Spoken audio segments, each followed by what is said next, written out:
Some things in our lives leave a more lasting impression than others.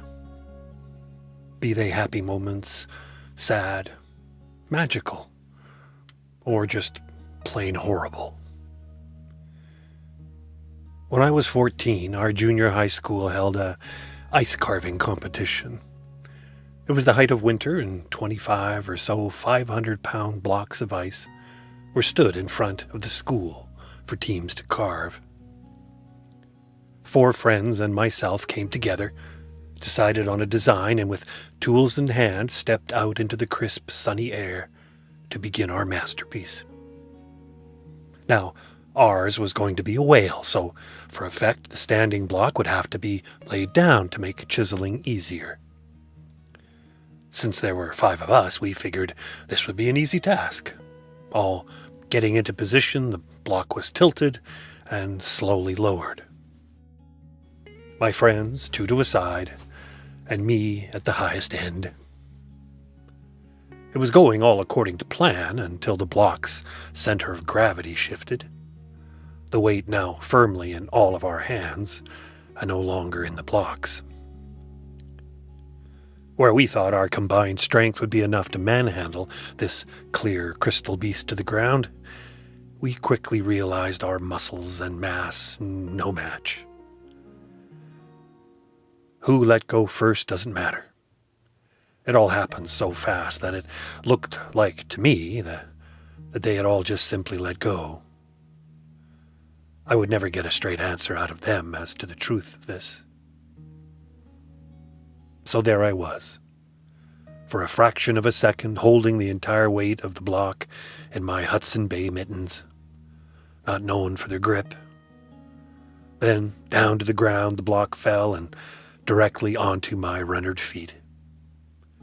One managed to slip aside, but the other caught the full force. The block fractured and cracked, but did not shatter. The pain in my foot was devastating. I could apply no weight to it, walking not possible. None of my friends offered to help. This was another behavior that did not escape me. I ended up crawling my way to the nurse's office, where a call was made and my mom soon arrived. The x-rays at the hospital showed no breaks, just bruising and a tender foot. I got to use crutches for the first time, and in 4 weeks or so was back to my usual self. I do now have a fear of large blocks of ice, but don't find it too debilitating as they are easy enough to avoid. Recently, I tried to re-enter the workforce. As I have been unemployed since my heart attack last year, it felt time to get back into the rat race. I was lucky enough to find work in the field of my experience, retail, and all was fine. As the morning of my first day approached, I realized I was feeling anxious in a way not associated with regular new job jitters. This was different. A dread. It was like my body was changing. Now, my departure from retail was a traumatic one, to say the least. In large part due to the heart attack itself, but the conditions under which I worked had become so toxic as to, in my humble opinion, assist in inducing the medical event I would find myself a part of. A lot was going on,